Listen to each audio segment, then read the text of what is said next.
So today we are gonna start a new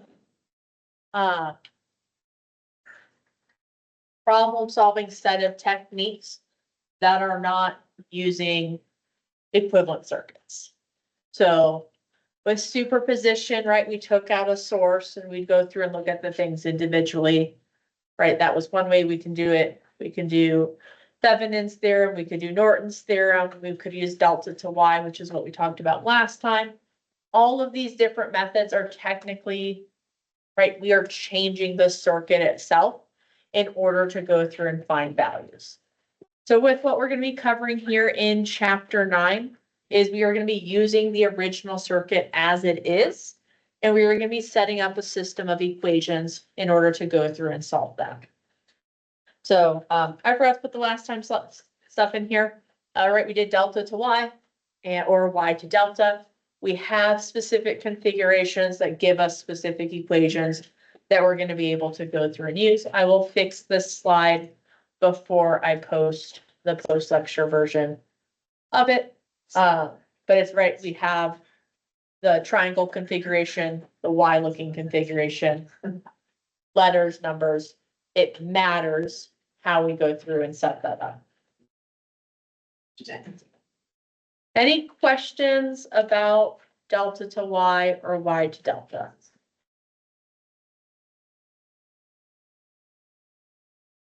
Okay. So today we are going to talk about simultaneous equations in circuit analysis. This is linear algebra light. Not expecting you to know how to do this. We will go through the steps that we need to go through and do. We will talk today about branch current methods. So this is one way to use the original circuit to go through and solve. We will try it with those simultaneous equation stuff that we're going to learn here. When we come back on Tuesday, we'll talk about other methods as well. So we'll have the node method and we will have the loop method as well. So with all these methods here, you can brute force them with algebra, but we want to talk about other ways we can solve that as well. So the three methods that we're going to talk about in this chapter: branch current, loop current, and node voltage. So with these three different methods here, what we're going to need to go through and do is we have to look at the different parts of our circuit as it is. And so depending on the method, it's going to determine exactly what we would go through and do that. So for example, the loop current method, we focus on the current as you go around a closed loop inside of our circuit. Node method or node voltage method, we look at voltages associated between 2 points. And then the branch current method, we've already kind of started to allude to, but we'll be seeing that today. We'll just try solving it another way. So again, in all of these here, we are going to be looking at smaller versions of these here, but they create simultaneous equations that we need to go through and solve. As you would start building up into more complicated circuits, so whether that's just in the size, number of branches, number of loops, or if that's by adding more complicated circuit elements outside of just having resistors, these methods would still be able to go through and use. We'll have to do some slight modifications to them, but you can still set up this system of equations and go through and solve. So we're going to look at the matrix. So first we need to talk about how to set it up, and then we'll talk about the steps to go through and do it. But we are going to be talking about matrices today, which is just a very specific configuration of our numbers. So let's just talk about the standard form of equations for going through and setting this up. In order for us to be able to go through and solve, we will need one equation for each unknown that we'll have. So 2 equations, 2 unknowns, 3 equations, 3 unknowns, and so forth. So every unknown needs an equation associated with it. This is a lot. I get that. let's just go ahead and talk about these equations here. So let's say hypothetically, we had 3 unknowns.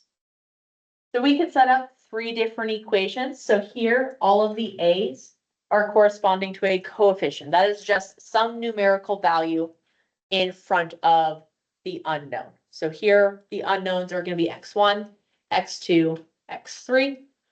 When we go through and start looking at the different methods, very often you will see these be I1, I2, I3, and so forth. And so with this here, with these subscripts, so you have A11, that is the constant for equation 1, x1. And they're just numbers. Doesn't really matter what the subscript is. Just saying that this number has to go to this variable. And then B, those are just the constant values. So we need to take all of the or all the terms that do not have an unknown, and we put them on one side. Whatever math it needs to be, combine them all together into a single number that we are going to refer to as B. So B is a constant of our equation. All the A's are some sort of coefficient, so they're scalars. And then X corresponds to our 3, in this case, unknown variables. So there are multiple ways we can go through and solve this. So with that, the 2 algebraic ones are substitution and elimination. So for substitution, this would be going through and basically taking our equations. Really, this method typically caps out at about 3 equations. Anything above that starts getting really tedious. You can still do it. However, algebra can get pretty annoying and you can get some pretty ugly fractions going on with it. So basically what you do is you solve the equations for variables, and then you can put them into the other one, go through and solve.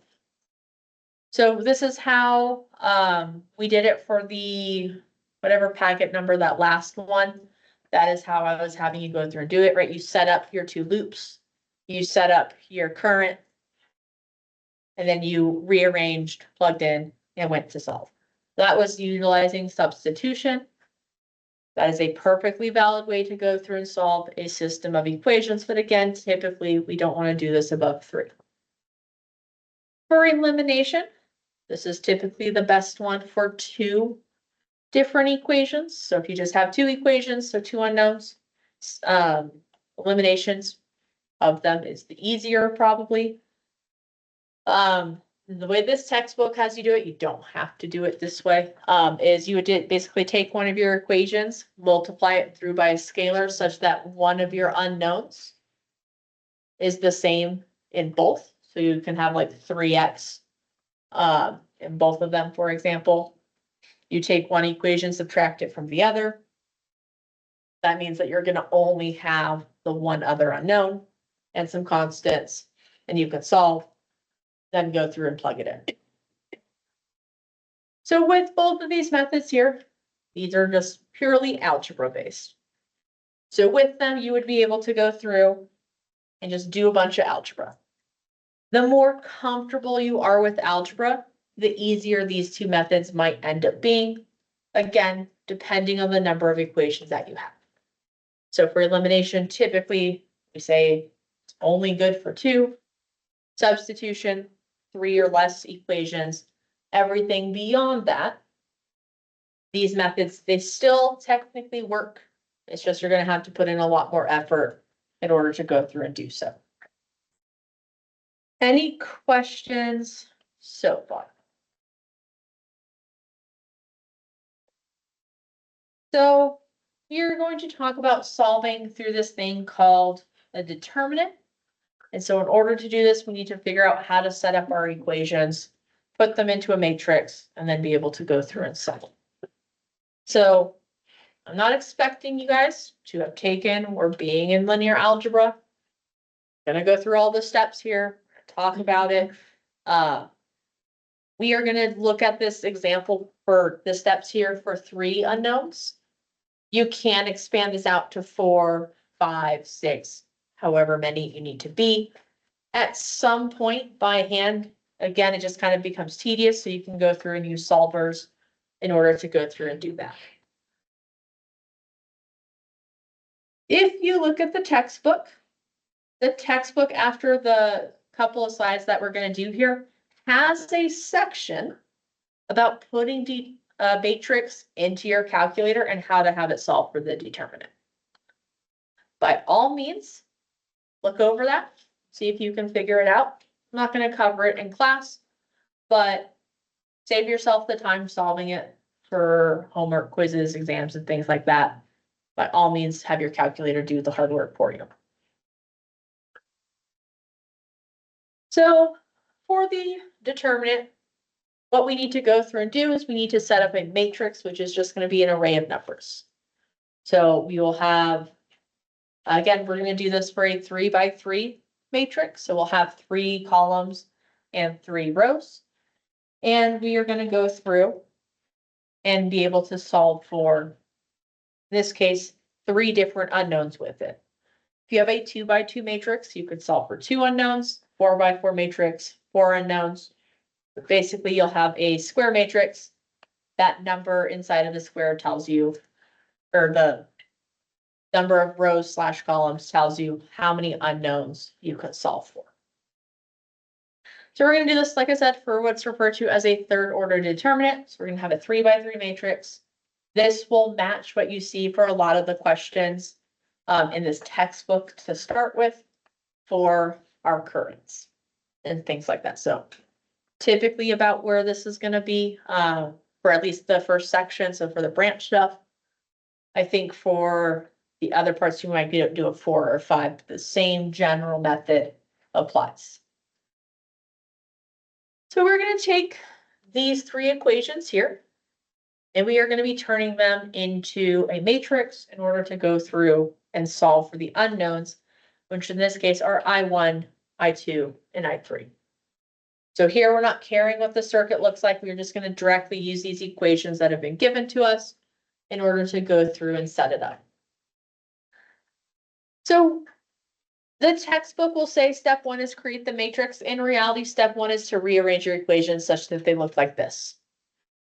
So what we need to go through and do is we need to put all the I1s in a column, all the I2s in the column, all the I3s in the column, and all the constants on the other side of the equal sign.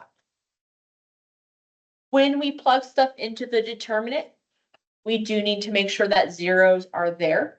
So that's why it looks silly to have 0 I1 here for our second equation, but that helps remind us that we need to put a 0 into our determinant. So we're going to use these equations and we're going to use these numbers to go through and talk about it. So I would recommend having these equations written down for the sake of moving forward. So does anybody need more time getting those written down or taking a picture or something? Okay. Step 1 is to create the matrix. So for those of you who took 1060 with me a year ago, we did this step when we were doing MATLAB. Even if we did it this semester, we've done it as well. So literally what we're doing is we're taking all of our coefficients, and we're just putting them in this here. So for our first column, these are the I1 values. For our second column, these are the I2s. And for the third column, these are the I3 values. So these are again, these are just the coefficients that are in front of I1, I2, or I3. The second thing we're going to go through and do, again, this is the method this textbook is going to use. If you find another method that you like, that is perfectly fine. Not going to judge you about that. Also for the people who have taken or are in linear algebra, I know the formatting looks a little different. Do whichever you are comfortable with. I don't care. So what we've done here is we have repeated the first 2 columns. And now we are going to do something which looks very similar to the triple product. However, it's not the triple product, but the process is very similar looking to what, for those of you in statics, what we've talked about. So, right, we've taken the first two columns, we've replicated them, we're going through and doing this. Step 3 is to identify the 3 downward diagonal groups. Basically, what that means is we are going to need to go through and we need to make sure we hit 3 numbers as we go from left to right down a diagonal. So we'll have 1, 4, 6 for 1, 3, 1, 5. I don't think that's gonna be too dark. -2, 0, 1. So these are going to be the 3 diagonals that we have. If you have a larger matrix, you will have more diagonals. So for each order you have, you add another diagonal to it. So a 4 by 4 matrix would have 4 diagonals, 5 by 5 matrix would have 5, and so forth. So what we're going to do is we're going to take the numbers along the diagonal. So the 1, 4, 6, we're going to multiply all of them together. For the second diagonal, the 3, 1, -5, we're going to multiply all of those together. And then for the third diagonal, the -2, 0, 1, multiply those together.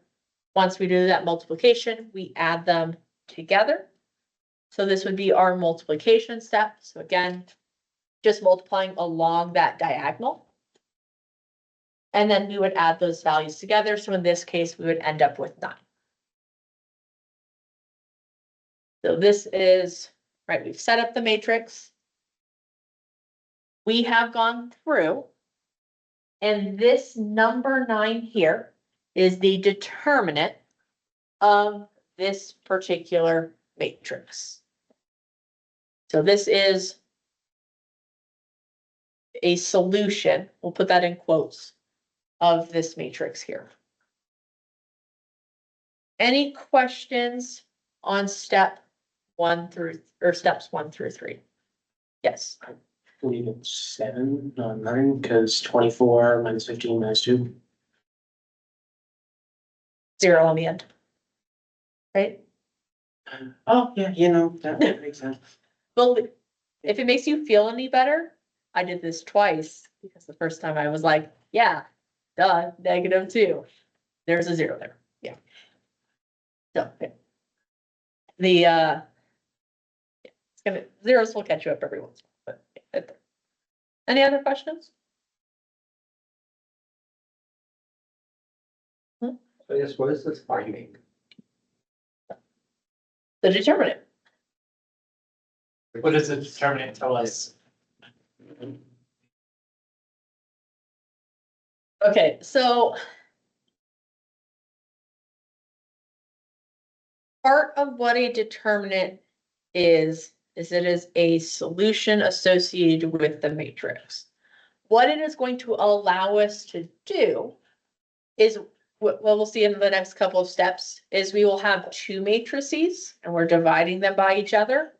And if we do it correctly, we can use the 2 determinants instead. And this is going to pop out a number that's going to be the value of the current. So I'm trying to remember the exact definition of what a determinant is with respect to a matrix. And I think I'll have to look it up because I just don't remember. It's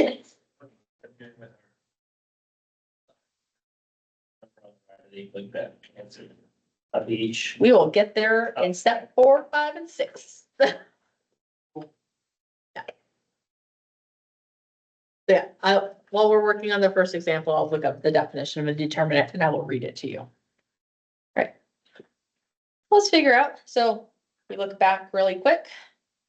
Right, we had this right side of the equal sign here, the 7, 8, 9. What we are going to do now, for step 4, is we are going to, oh, sorry, not 4. I think for step 6. So we're not quite there yet. We need to do the other half of the diagonal to get the full determinant value, because this here is like half the determinant. We need to do the other part. So for this one, we do the upward diagonal groups of 3. So we'll have -5, 4, -2. We'll have 1, 1, 1. And then we will have 6, 0, 3. Here, again, we're gonna go through, we are going to multiply the diagonal together and then add all of the terms. So we'll have -5, 4, -2, plus 1, 1, 1, or 1 times 1 times 1, plus 6 times 0 times 3. And plugging that in, you should get 41. This is the second part for going through to solving the determinant. Technically, we don't have the full answer yet. We have one last little thing we need to do, but we'll get there. So then we subtract the results from step 4 from step 3, and this gets us -32 in this case. This is our determinant value in its whole. So this is the determinant for the matrix 1, 3, -2, 0, 4, 1, -5, 1, 6. I have to go. I got confused after the first Yeah. test. It was like 9. I'm like, I got -30. I'm doing something wrong. No. Yeah, so I didn't. this is the hand version. Mhm. Now that you know how to do it in your calculator, you don't have to do it by hand. All right, so these are steps 4 and 5. So this gets us the determinant for what is referred to as our, what is it, something matrix. I think it's the, sorry, I'll have to double check the term. It has a name for it. I'll tell you what it is in a second here. I just did not write that down. I think it might be on the next slide. So this is step, right, 1 through 5. This gets us one of the numbers that we need. Here we need 3 different unknowns, so we need to do this 4 different times in total to go through and solve for our 3 unknowns. So we did this once. We now would need to go through and do this 3 more times. However, when we're doing the next set of matrices, they're going to look a little bit different for solving. So before we do that, are there any questions on steps 1 through 5?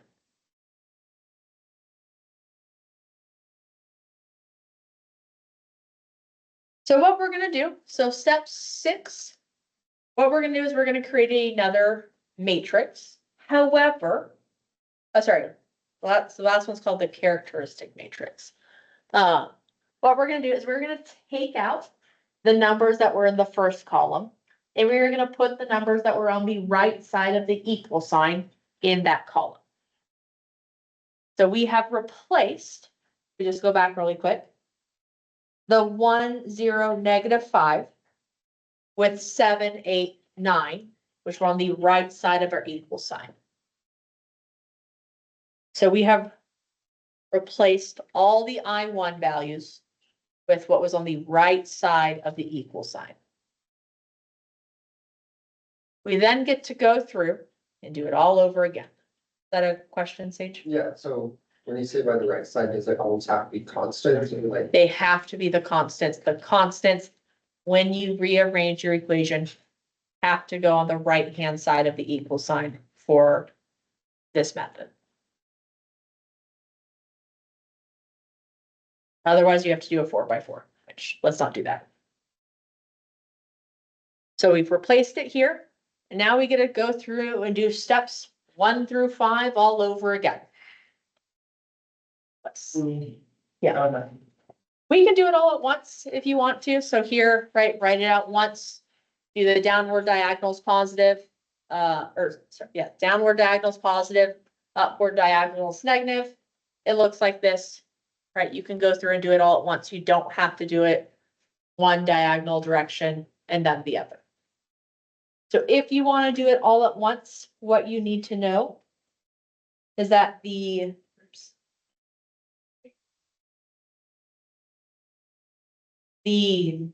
up, left, down, right diagonal is positive. While it's the upright, down, left diagonals are gonna be the negatives. So you can go through and do them this way, do it all at once. So In this case, it'll be 100. the cross. No, it's like the triple product, but not. They're stepwise, it looks the same. What you're doing is technically different, so they're not the same. But it looks the same. It's not the same answer if you do it. Triple product. Or cross product has the IJK in there. Sure, I mean, Yes, it's the same answer, just technically called something different because of what we're doing. So now we have 100, right? Again, you plug this into your calculator correctly. It should have it go through and just spits out the 100. It doesn't do it in 2 steps, it does it in 1. Now that we have this, we are ready to go through and solve for the numerical value of I1. So what we would go through and do is we take the matrix we just used in step 6 and 7. We take its determinant and we divide it by the characteristic determinant. So we would have 100 divided by -32, and this would get us our current value. So for 3 equations, you don't technically need to use it, but if you're able to plug it into your calculator, this is probably a lot faster than going through and doing all the algebra. Probably. So, right, this would solve for I1. You had to take a guess, how would you solve for I2?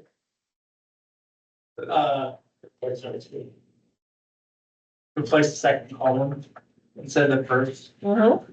use that determinant, Mm-hmm. and you divide by the. Yep.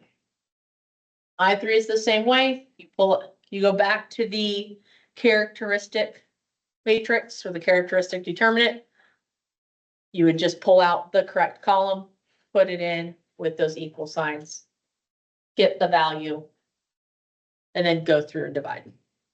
So it's always going to be the replaced one divided by that original matrix value.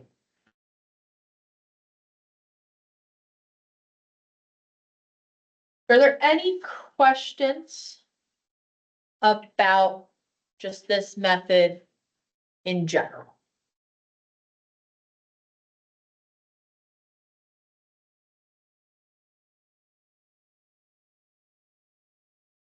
So let's go ahead and let's try to just solve these are just matrices, they're not associated with anything. Just go through and try to solve for the determinant value. So we're gonna do 5A. If you guys feel perfectly fine about it, we won't do 5B. But go ahead and try to do this. And feel free to discuss with your neighbors. Write your steps and going through and doing it with that.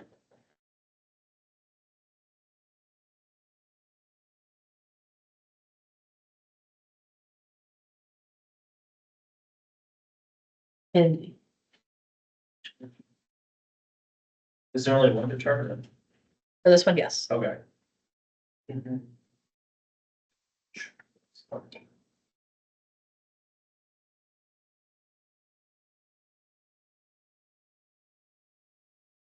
I was already trying to start doing the second step, and I was like, there is no second step. No, this is literally just do this. I can get it. We will set an example up from scratch after we talk about the branch method. Okay, I just wanted to make sure that number wasn't a problem. It is a large number. Oh, yeah, second. Yes. This is all my thing. It doesn't. Figure out how to do it here. three. Or negative, Three by step by step. three. Oh, I was just finishing. That's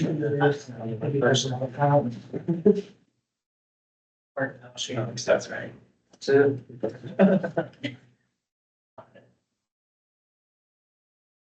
I'm trying to play with the matrix and does this look right? Yeah. What, really? Oh, it worked. I would do second quit. You never done doing any calculators before? Yeah, we're using this with that. Huh. Was it a matrix, but it's we. Interior negotiator. Yeah, I just verified, make sure all the numbers are right, you know, using the right ones, but then I do try to make sure go over time, read the first one, permanent. And then you go back and start. I have to first. Plug that in. And.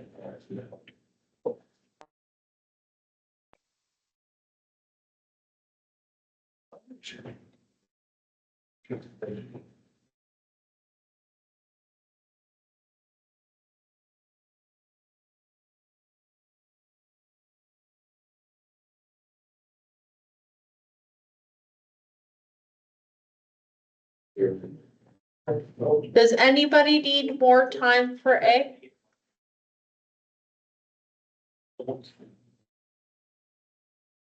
Alright, so let's go ahead and talk about it again. I'm gonna show you how it's to follow the method of the textbook. I'm okay if you know how to just plug it into your calculator. We're gonna have our positive diagonals. And then we are going to have our negative diagonals. And so I'm just gonna do this all in one step. If you want to do it in two parts, you are more than welcome to. It's up to you. So what I'll have is I'll have 25, 12, negative 16. Plus. Anytime you have a zero, you are more than welcome to just write out the zero instead of writing out all the steps if you're gonna write it out. I'm just gonna put a zero here. Plus negative 20, 10, 30. So those are all of our positive diagonals. We then have our negative diagonals, so personally, I drop negative signs, so if I only have one, I'm less likely to drop it in comparison to if I have three. So I'm gonna have it as negative, do all of this addition, and then subtract it out. But again, if you figure out how to do it in your calculator, it does it for you. You'd still have minus 20, 12, negative 8, plus 25, Yeah. 5, 30, plus 0. Taking this and summing it up, what should you get? Negative 16,470. You guys agree?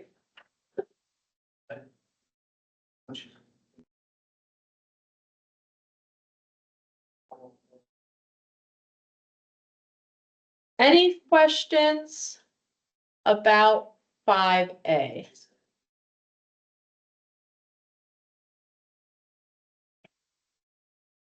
Do you guys need to see another one before we move on?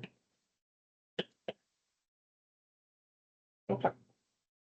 I'll put the solution in for 5B, for the post-lecture version, but let's just move on and we want to spend time actually going through and setting one of these up from scratch. And in order to do that, we need to talk about the branch current method.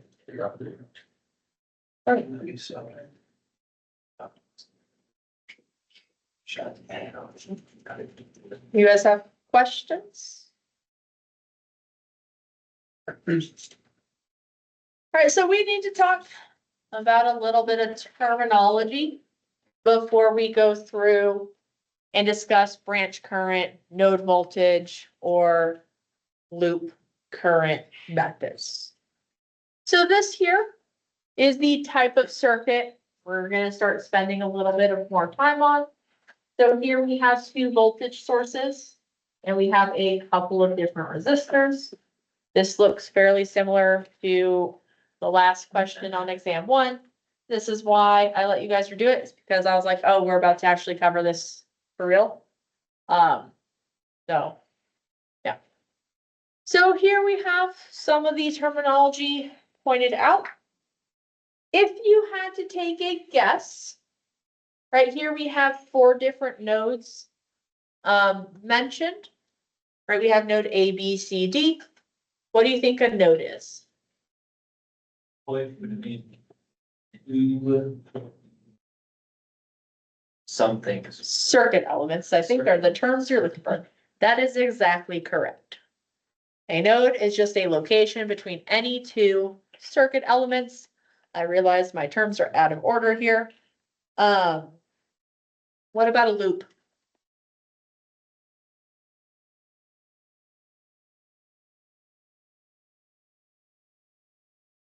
Square. I mean, Does it have to have a service with it? it does not have to have a source with it. Some, uh, element of the circuit that connects to itself in some way. It's just a closed off portion of the circuit. And we have a third loop around the whole thing. So a loop is defined as a complete current path within a circuit. So you disconnected it from everything else. That part is still all connected and going. A node is referred to as a junction where two or more components are connected, but it's really just any place between two circuit elements. Branch is going to be what we talk about today. Branch is a current path. So with branch, a lot of the times it and loop are very interconnected with each other. So when we get to the loop method next week, you'll see a lot of similarities with it and the branch method. They have a lot of overlapping connections with it. Just in general with how you would go through and do it. So when we get to the node voltage and the loop current method, we'll redefine them again there. But just understand that technically with the different terms, they are representing some different things. So with the branch method, we are going to go through and use Ohm's law in conjunction with Kirchhoff's laws in order to go through and find unknown circuit currents in a circuit. So somebody want to tell me what Kirchhoff's voltage law is? When does the net voltage equal zero? What do we have to do? Have a complete loop. You have to have a complete loop or a complete branch in this case. What is Kirchhoff's current law? Current is N equals current. Mm-hmm. What's Ohm's law? V equals I, or technically I is equal to V over R, but V equals IR is perfectly fine as well. That's how it gets used with this anyway. So for these steps for the branch current method, sometimes the textbook will assign you current directions. If that is the case, you have to use them. But in general, you go through and you assign in each circuit branch a direction for the current. The textbook says arbitrary. I think you can typically make a pretty educated guess per each loop. So make your life as simple as possible and give yourselves good directions to go through. So if you want to do for the conventional current, have it come from the positive side of the battery for that part. You want to do electron current from the negative side. In situations where you have them start overlapping, right there, you might need to make a guess based off of, right, which one you think it might be going. Step 2 is show the polarities of the resistor voltages according to the assigned branched current directions. Again, basically, the way that we can go through and do this is that if the way you're going around your loop is in the direction of the current minus the voltage for your resistors, if it's going opposite the direction you think the current is, positive voltages for the resistors. Apply Kirchhoff's voltage law around each closed loop. Apply Kirchhoff's current law at the maximum number of nodes so that all branch currents are included. In the case where we have 3 currents, that should be one node. If you have, I want to say the equation for currents is, it's n-2 for the number of junctions, but that might be different depending on the type of circuit that you have. But basically, you'll make an equation for each of your loops. You'll need to check and make sure that you then have your relationships with the current. Solve the equations for the unknown current values. So you can technically do this, like I said, with any of the methods. So you can have your substitution, you can have your elimination, or you can go through and you can use the determinant to go through and solve. So any of those methods work for us going through and solving. Unless I explicitly tell you to do something, you can choose for it. So for the example we're about to do here, I am going to have us go through and do it with the determinant. But before we do that, are there any questions on the steps per branch current method?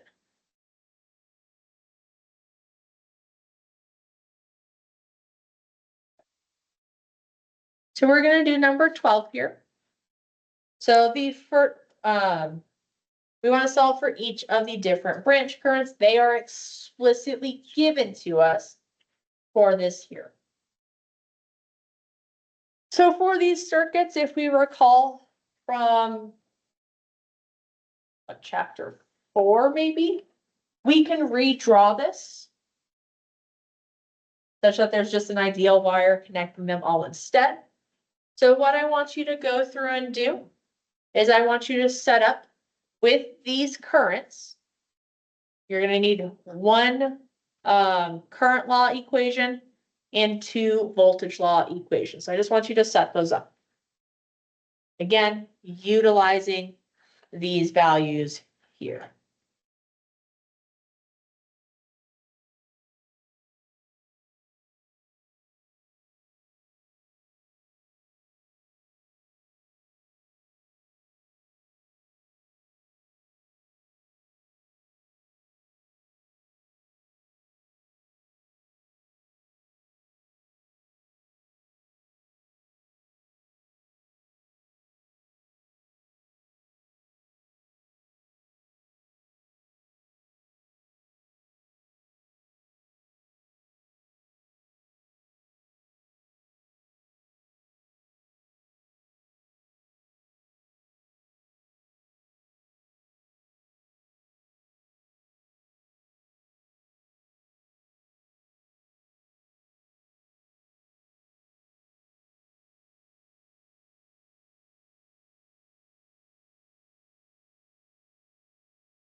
Discuss with your neighbors your three equations.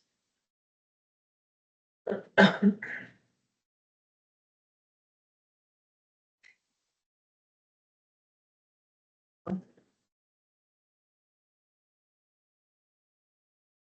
is current, or why is I3 going to the right? I don't know, that's the textbook. I didn't pick this, believe me, I wouldn't.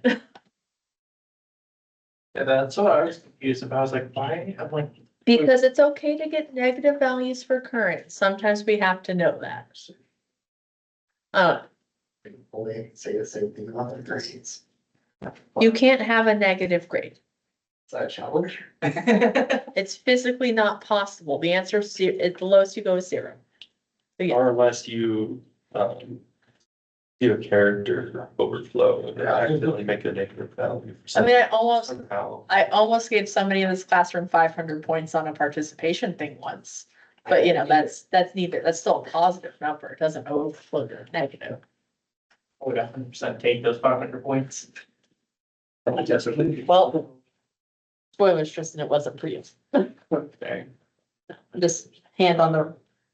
I I you just distribute it evenly. You're. Does anybody want more time discussing your equations?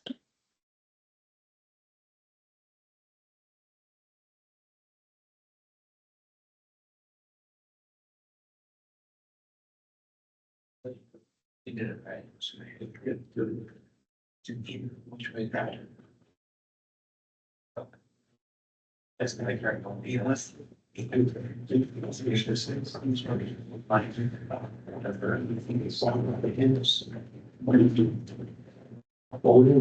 Would somebody like to share the current law they came up with for the junction at A?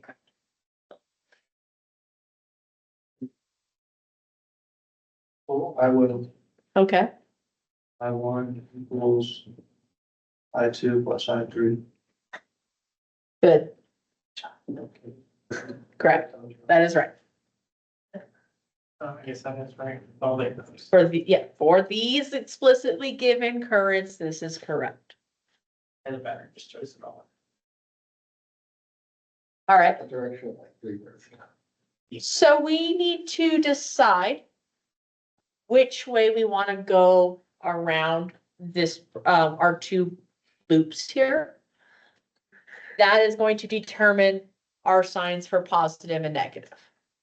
So for our left loop, would somebody like to explain which direction they went around and the equation they got for that? Just the time, like, the way that we're trying to. So you went around this way? Yep. So what does that make your left loop equation look like? It's 1 minus VR1 minus VR2. So and have double gold stop there. Yeah.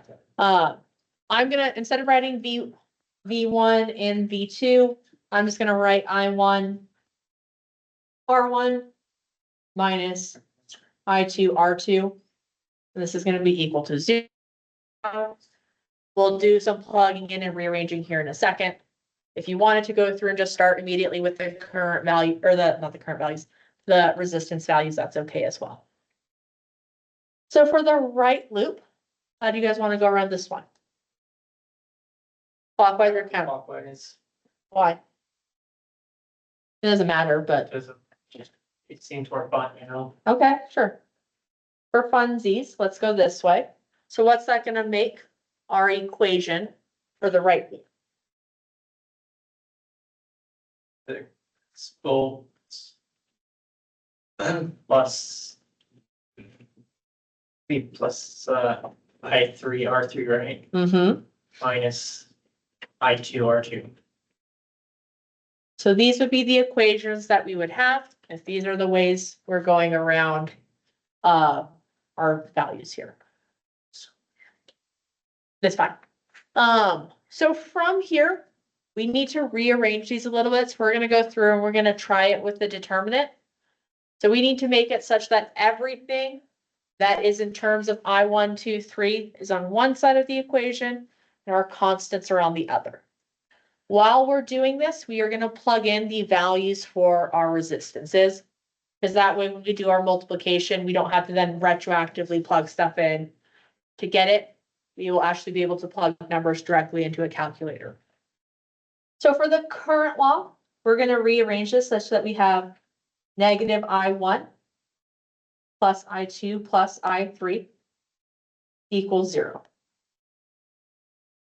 Right, so that's just going through, everything's on the same side.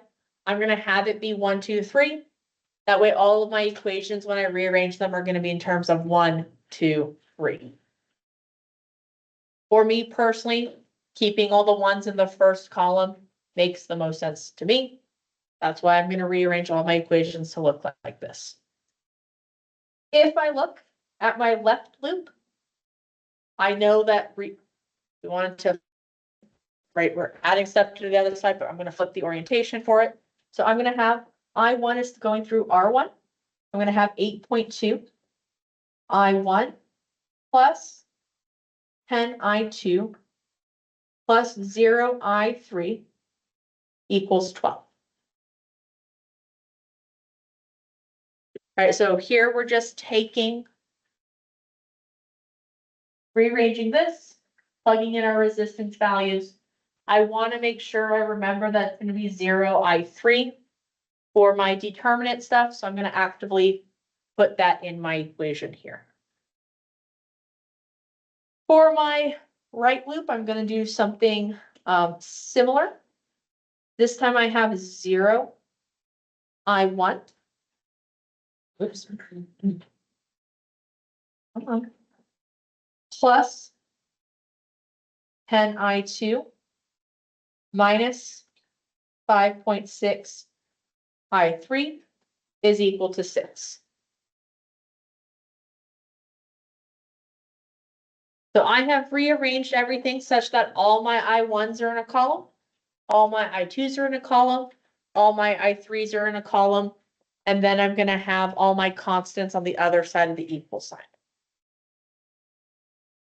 I am now ready to go through and set up my different values to get my determinants.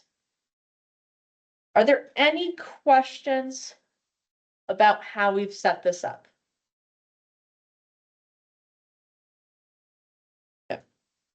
So that means that the matrix we're going to be using, so our characteristic matrix will have 1, 1, 1, 8.2, 10, 0, 0, 10, negative 5.6. This is our characteristic value. So I always recommend doing this one first, just because you are going to need it for all of your current values.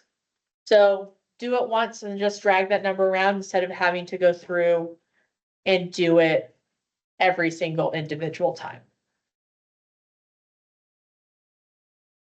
So if you plug this into your calculator, which I think at this point, most of you have figured out if you have your calculator with you, what do you get for the determinant?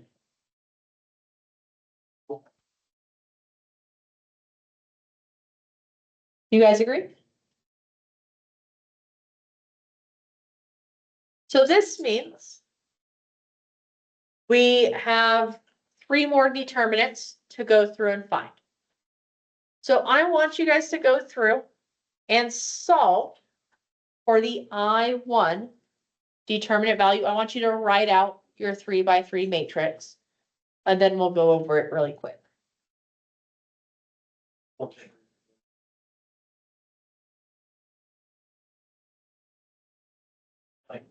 I see. It's just.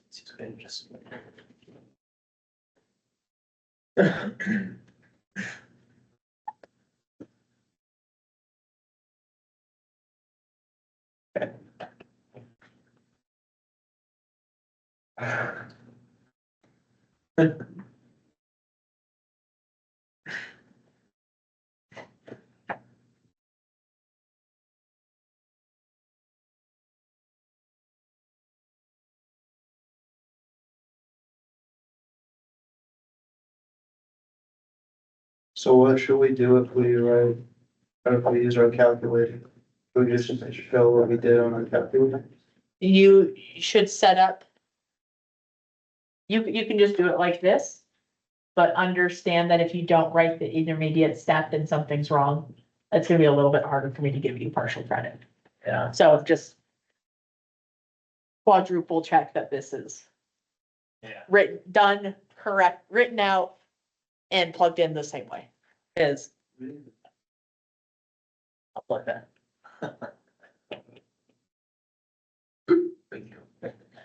Does somebody want to share what their I1 matrix looks like? And we'll go down, or we'll do across the rows. Sure. 0, 1, 1, 12, 10, 0, 6, 10, negative 5.6. You guys, so this is, right, we're taking that first column out of the characteristic matrix. We're putting in our constants. We can plug this in. What should it give us? 127.2. So to solve numerically for I1, I'm going to take the determinant for my I1 matrix, divide it by the determinant of my characteristic matrix. I'm going to have 127.2 divided by 183.92. This is going to give me 0.6916 amps. Or I1 is equal to 692 milliamps.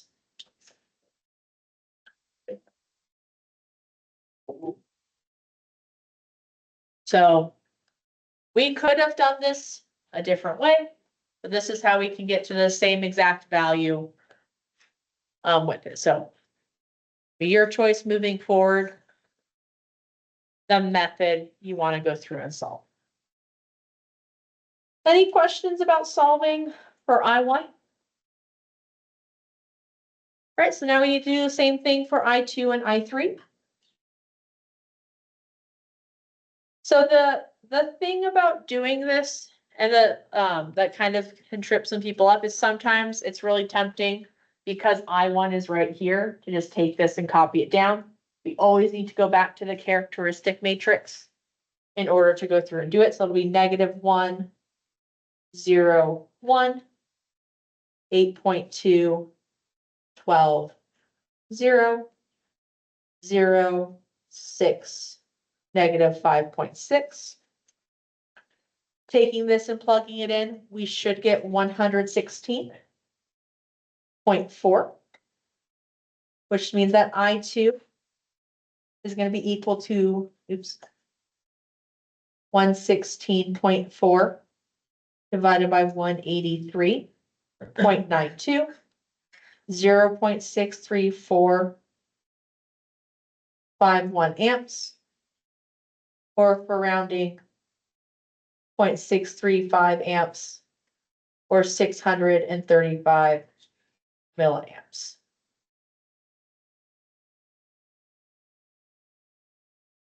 That is our I2. We have one more to go through and do. So now we need to do the I3 one.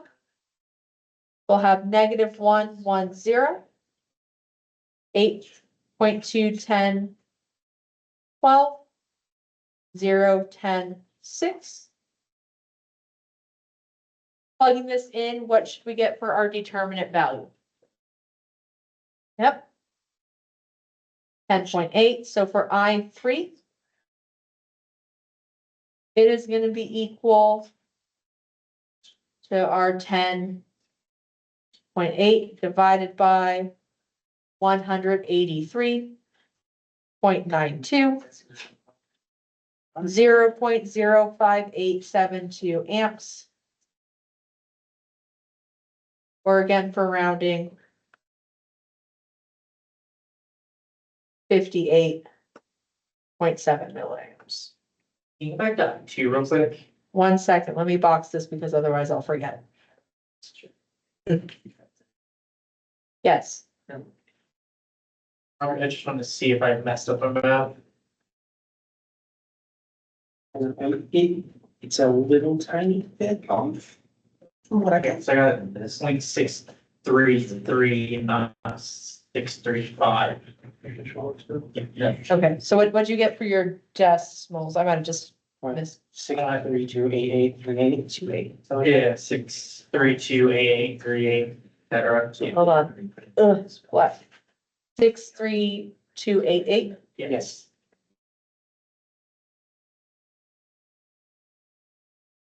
Yeah. I just wanted to double check. Yeah, I know. I was rushing, if I'm being 100% honest, for getting it done. So.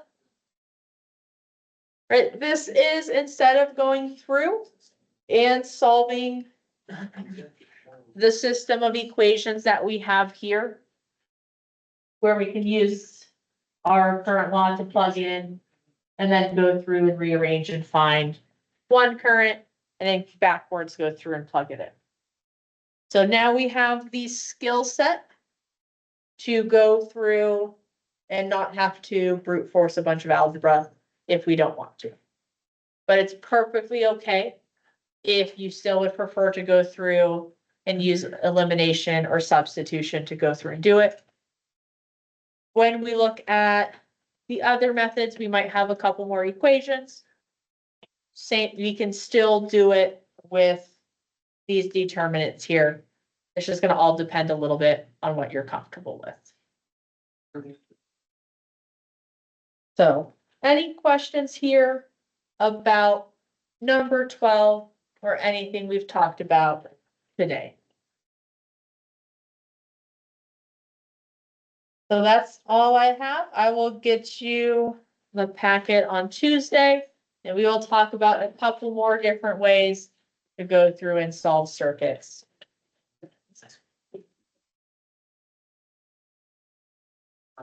Can I use the, triple matrix for the product? I used to want to see that one, but I don't.